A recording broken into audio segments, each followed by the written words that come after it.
జమ్మూ కాశ్మీర్లో పహల్గాం దాడి ఘటన తర్వాత ప్రతి భారతీయుడు రక్తం మరిగిపోతుందన్నారు ప్రధాని నరేంద్ర మోదీ. ఈ దాడి సూత్రధారులు కఠినమైన వారు ఊహించని శిక్ష పడుతుందని హెచ్చరించారు. అలాగే కాశ్మీర్లో జరుగుతున్న అభివృద్ధిని చూడలేకనే ఉగ్రవాద సూత్రధారులు దాడులు చేశారని మోదీ ఆరోపించారు. ప్రధాని మోదీ ఈరోజు మన్ కీ బాత్లో మాట్లాడుతూ కశ్మీర్ను నాశనం చేసేందుకే ఉగ్రవాదుల దాడి జరిగింది. కశ్మీర్లో అభివృద్ధి వేగం పెరిగింది, టూరిస్టుల సంఖ్య పెరిగి ఆదాయం వృద్ధి చెందింది. దీన్ని ఓర్వలేక దాడులు చేస్తున్నారు. ఈ దాడి ఘటన తర్వాత ప్రతి భారతీయుడి రక్తం మరిగిపోతుంది. ప్రపంచం భారతదేశం పక్షాన నిలుస్తుంది. ప్రపంచం మొత్తం 140 కోట్ల భారతీయులతో కలిసి ఉగ్రవాదానికి వ్యతిరేకంగా మా పోరాటానికి మద్దతుగా ఉంది. బాధిత కుటుంబాలకు న్యాయం జరుగుతుందని హామీ ఇస్తున్నాను. ఈ దాడి సూత్రధారులకు కఠినమైన వారు ఊహించని శిక్ష పడుతుంది. భారత్లోని ప్రజల ఆగ్రహం ప్రపంచం మొత్తంలో ప్రతిఫలిస్తుంది. ప్రపంచ నాయకులు ఫోన్ చేసి, లేఖలు రాసి, సందేశాలు పంపి తమ సంతాపం వ్యక్తం చేశారు. ఉగ్రదాడిని గట్టిగా ఖండించారు. మనం సంకల్పాన్ని బలపరుచుకోవాల్సిన సమయం ఆసన్నమైంది.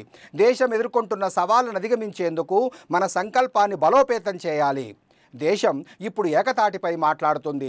ఉగ్రవాద వ్యతిరేక పోరాటంలో ఏకతా శక్తి అవసరం. ఉగ్రవాదానికి ప్రోత్సాహమిస్తున్న శక్తులు కశ్మీర్ను మళ్లీ నాశనం చేయాలనుకుంటున్నాయి.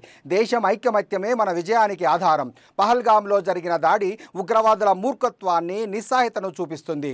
22 ఏప్రిల్ పహల్గాం ఉగ్రదాడి ప్రతి భారతీయుడి మనసును కలిచివేసింది. ప్రతి రాష్ట్రం, ప్రతి భాషకు చెందిన వారు బాధిత కుటుంబాల కష్టాన్ని తలుచుకుంటున్నారు. ప్రతి భారతీయుడి గుండె ఉగ్రదాడి దృశ్యాలను చూసి రగులుతోంది అంటూ చెప్పుకొచ్చారు. ఎలాంటి పరిస్థితులైనా ఎదుర్కొనేందుకు భారత నౌకాదళం కూడా సన్నద్ధమవుతుంది.